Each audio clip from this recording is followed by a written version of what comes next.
Il prend racine dès le plus jeune âge.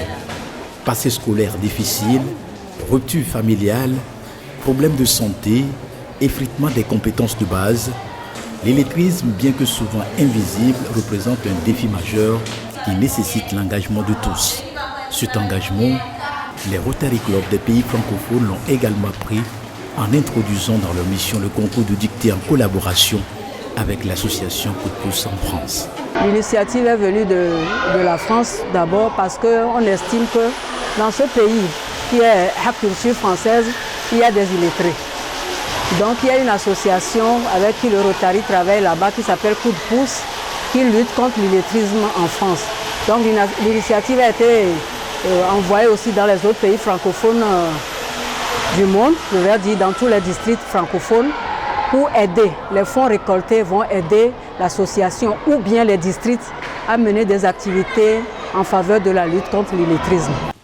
Au Togo, c'est l'établissement La Madone qui a eu l'honneur d'accueillir l'événement. Les participants sont classés en 3 catégories selon leur niveau.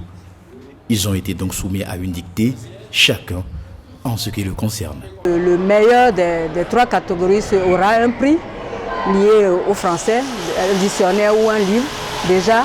Mais vous avez vu l'ambiance vous-même ce soir, un engouement. Les enfants sont motivés pour faire cette dictée-là, etc. C'est déjà la culture d'un mieux vivre, d'un mieux ensemble qui s'est passé ce soir. Et nous espérons que les éditions prochaines mobiliseront plus de gens et ça va faire aimer la langue. Et comme on a dit, l'objectif premier, c'est d'aider ceux qui ne peuvent pas à avoir à l'instruction à la langue française. À la fin du concours, les meilleurs ont été primés. C'était plutôt facile, j'ai trouvé. Ça a fait appel à beaucoup de règles grammaticales oubliées, mais c'était un bon exercice voilà, pour, comment je vais dire ça, pour retrouver la langue française. Ça fait plaisir, ça permet de se dire qu'on n'a pas tout oublié. Mais ça permet également de se dire qu'il y a également des efforts qu'on aurait pu faire et donc de retrouver la lecture en fait, de se motiver pour, voilà, pour recommencer la lecture et me parfaire pour éventuellement l'année prochaine.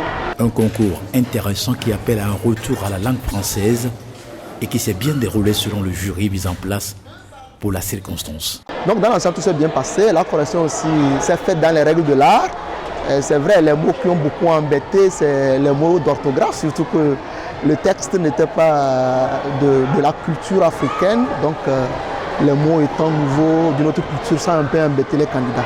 L'illettrisme est apparu en 1978 sous la plume du père Joseph Worenski pour parler de la situation des personnes en difficulté avec l'écrit, la lecture et le calcul, alors qu'elles avaient été scolarisées en France.